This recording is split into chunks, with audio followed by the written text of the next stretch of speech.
Guys, happy Wednesday, man. We're going to do the Treasure Coast market update as we do every single Wednesday. I appreciate you coming on with me. I'm going to tell you right now, I'm a little bit more amped up than I normally am because I just got done talking with Gary Vaynerchuk in a really cool experience and asked him some great questions, got some great answers. So my mind's a little blown right now. Bear with me. But today, here's some of the stats that I want to go over. I want to look at Port St. Lucie, and I want to look at different price points.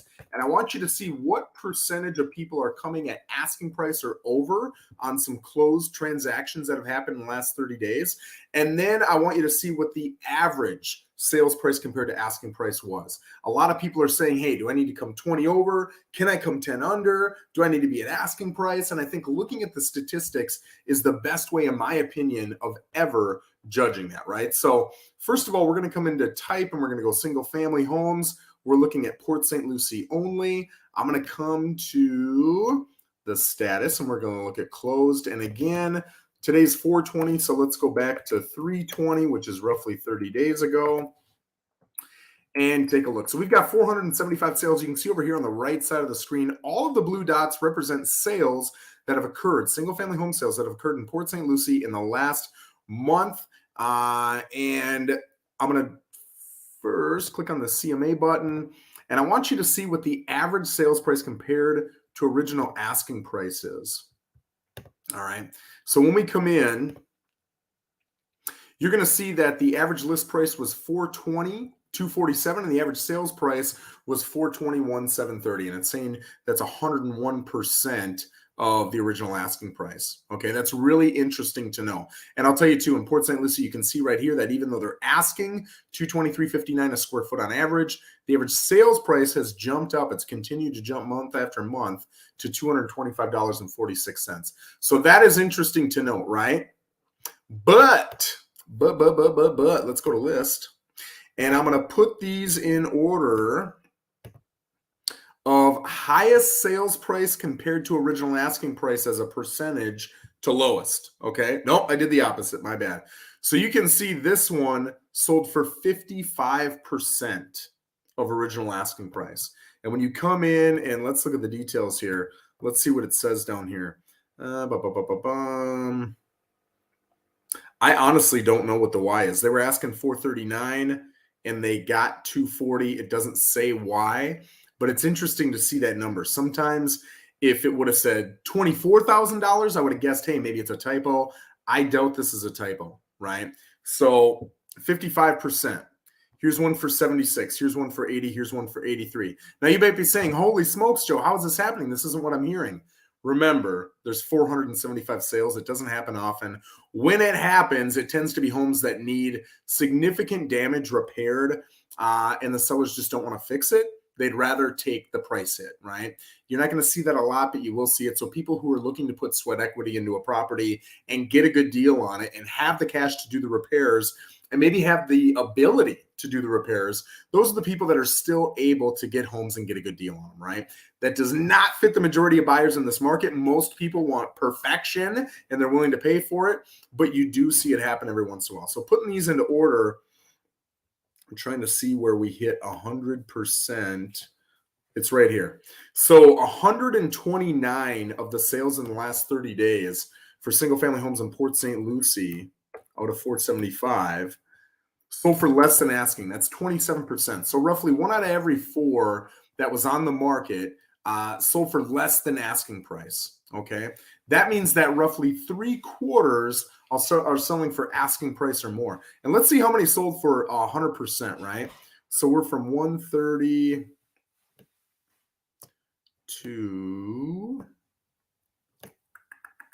come on here, holy smoke. So you can see this is the majority of them.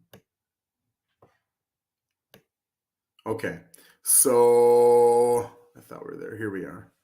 Right here. So 275 minus 129 equals divided by 475. That means 30%, 31% are selling for asking price. Okay. So if you take 27 plus 31 minus 100. So roughly 42% are selling for over asking. All right.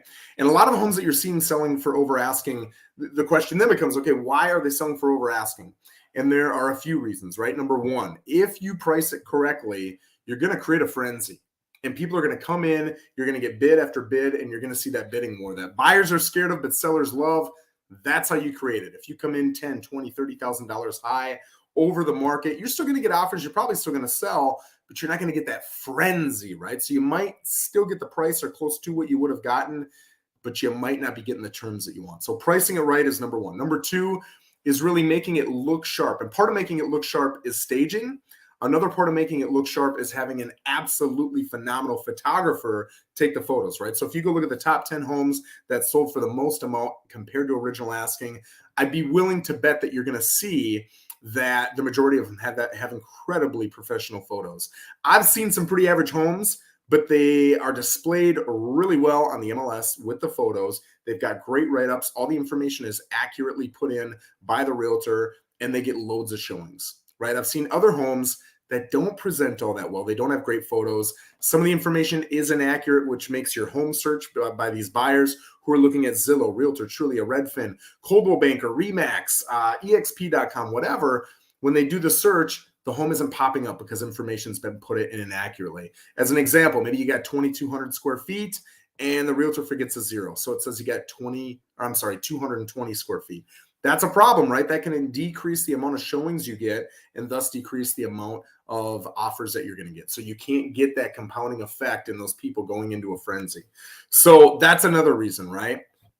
Having everything just ready, right? Like everything's repaired, all the updates are made. If you do that, does it cost you money? Absolutely, it costs you money. But when you do that, you get everybody interested in the property and you're going to get more offers and get a higher price, right? And then the last thing I would say is really having a marketing plan. If you've got a realtor who just throws it on the market, I mean, you can sell it yourself. In this market, you can absolutely sell it yourself. The reason you pay for a realtor should be, in my opinion, which I would pay for a realtor. I have paid for a realtor.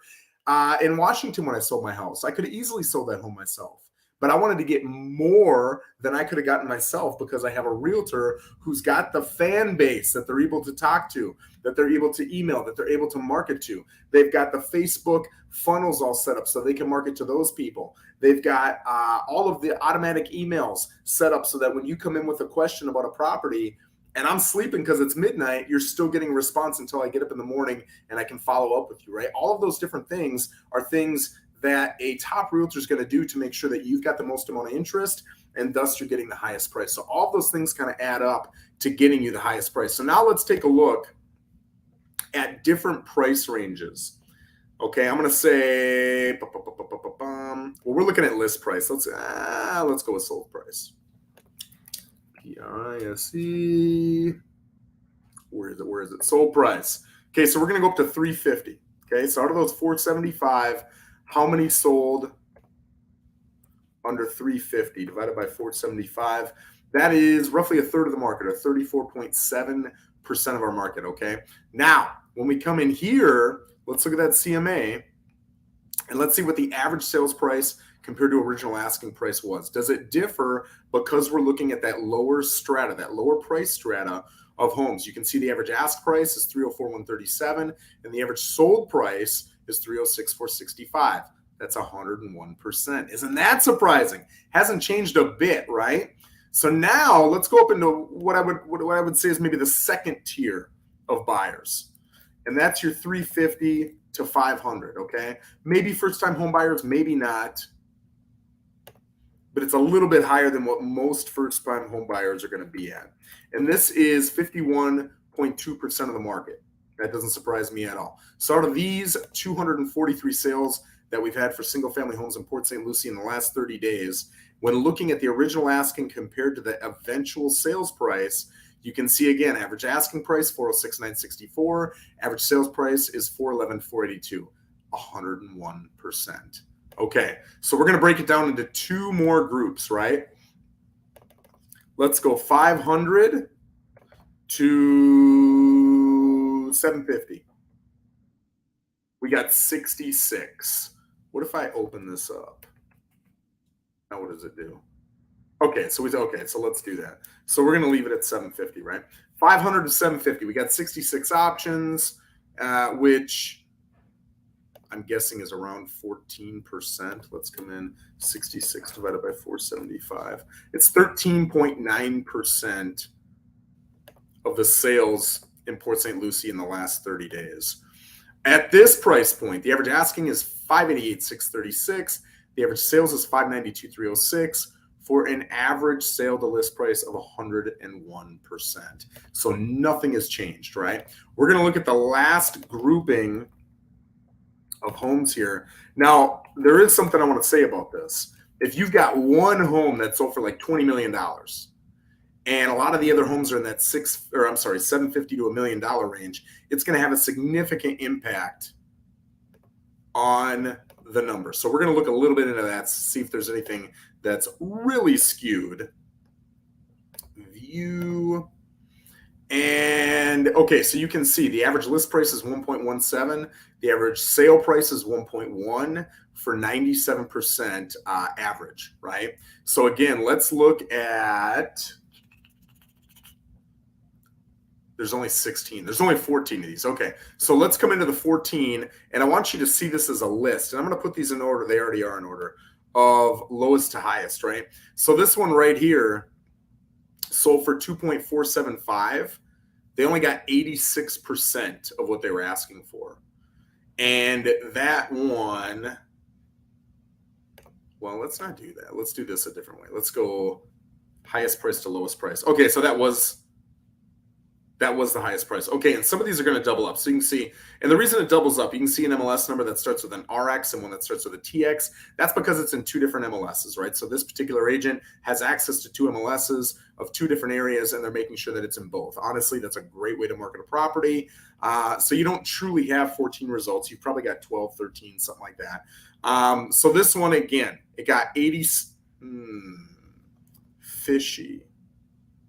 I'm seeing something. This says it sold for 116%. This says it sold for 86%. What was the original asking?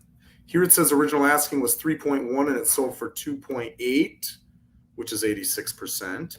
Here, we've got it on for 3.1, selling for 2.8.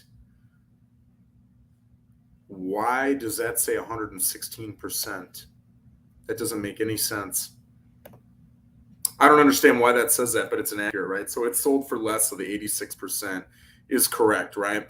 This one sold for 1.2 million. That was 104%. Let me make sure this is accurate. I want to see if that was a one-off or if we're having problems here. So they were asking 1.15. They sold for 1. Yeah, so this one's accurate. So they actually sold for 104%, right? But then look at these next two. This one for 952.5 only sold for 95%. This one at 910 only sold for 96%. So you can see they are skewing a little bit. And you might say, oh, so the higher priced are going to sell for less. Well, look at the next couple. This one on Greenbrier sold for 906. It was 108% of asking. This one on Ballybunion, right, sold for 900. That was 109%. This one on Matera Way sold for 859. That was 101%. Now you got a 97, a 102, a 94, 100, 102, and 108. Yeah, so you can see those numbers are a little bit more all over the place, which makes complete sense to me. To me, that tells me that if you're, well, I don't want to say if. I will say the higher price bracket that you are in, the more people are going to want to negotiate up or down, the sellers and the buyers. The more savvy real estate agents you're probably going to have, not always, but probably, and the more impact it could have, good or bad, high or low, on the eventual sales price of your home, right? So you're going to see a significant difference potentially in that higher price point than you are in the mid-range and lower range price points, which is really interesting to see. But guys, up to 750, things are averaging 101% of asking price. That's really interesting to see. I put a post out today. I talked about some statistics, and I'm going to go over them a little bit here because I think they're pertinent. And these are stats that I send out to my team daily because we're hearing buyers say it's got to turn into a buyer's market, right? The rates are going up. Prices have gone up so much. Anything that goes up has to come down. The problem we're seeing in comparison to like 2007 to 2009 is we don't have the supply. We don't have the amount of homes on the market that we did then. So rates can go up and the market can be extremely high and it can suck for a buyer. But until we get more inventory on the market, I don't see how that's going to change, right? So stat number one, looking at Port St. Lucie inventory, it hasn't changed in the last 3.5 weeks, right? 24 days. That was the time frame we were looking at to see, okay, are these increasing rates going to have an impact? Probably negatively. That was our assumption on the market. Well, there were 365 single-family homes for sale 24 days ago, and now there's 368. It's almost the identical number. It's had no impact on supply. So then the next question is, okay, what's it done to demand? So we looked at the 7-day total in PSL home sales, and there were 71 24 days ago. Now, the last 7 days have produced 80 sales. So sales have actually gone up, which is your demand. They've gone up, what is that? It's more than 10%. Double digits increase, right? The median asking price of a Port St. Lucie home 3.5 weeks ago was $465. Today they're asking $474.50, which is almost a 2% increase. That's not even 30 days. It's 24 days, right? I got 2 more stats here for you guys. I'm going to let you go. The median sales price of a Port St. Lucie home, this is a sales price, not an asking price. Because with asking price, the question is always, okay, you can ask whatever you want, but maybe people are just asking for inflated prices and they're not getting them because the rates are holding down the demand. You don't know, right? So let's look at the supply.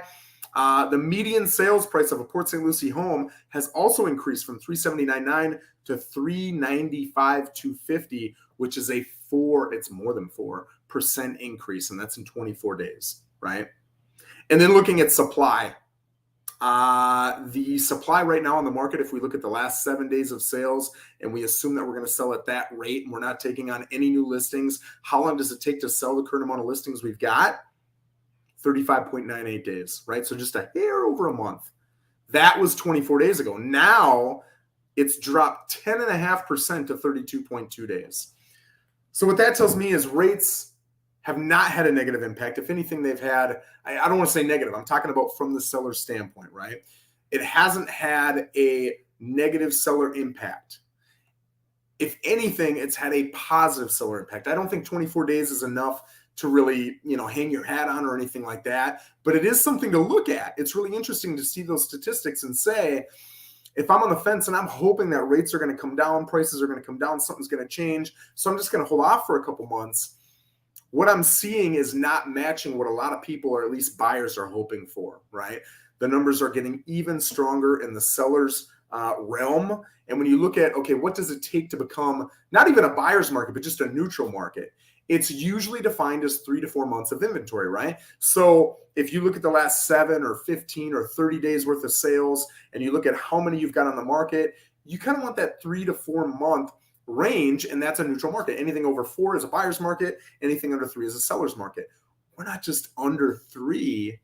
We're at 32 days, right? So that's almost a month. That's 1 month. It takes 3 months to get to the beginning of a neutral market. So this is an incredibly strong seller's market. The rates have not had an impact on it, or at least in the Port St. Lucie market over the last 24 days. In fact, if anything, it's gotten stronger. So for my buyers, that's probably horrible news. For my sellers, it's great news. I will say this, it's insightful news for both. If you're a buyer and you've got to make a decision sometime soon, right? Maybe the next 3 months, 6 months. I think looking at that and deciding to wait, there's not a lot of data supporting wait. There's a lot of emotion, but there's not a lot of data. If you're a seller and you're thinking, man, when is the best time to sell? If you're trying to hit that peak, it's a high market and it could turn at any point. But right now, I'm seeing the market strengthen, not weaken. So it's a great time to sell. If you're happy with the current numbers, if you're happy with the equity you would pull, do it. If you're trying to time it perfectly, number one, you better look at these stats every day, man. You better have a Joe Rosen in your pocket giving you these stats. But I would say there's a better chance it's going to continue to increase over the next month or two than it is decrease, simply looking at the statistics. Guys, if you ever have any questions, whether you're watching on YouTube, Facebook, anything like that, you can put them in the comments. I'll always come back to my video and answer your comments. You can DM me privately, or if you want me to bring up a different topic, send me an email. It's findafloridahouse@gmail.com, or you can DM me on Facebook, and I will absolutely make you a video answering your questions. Guys, have a phenomenal Wednesday and an even better week. Take care.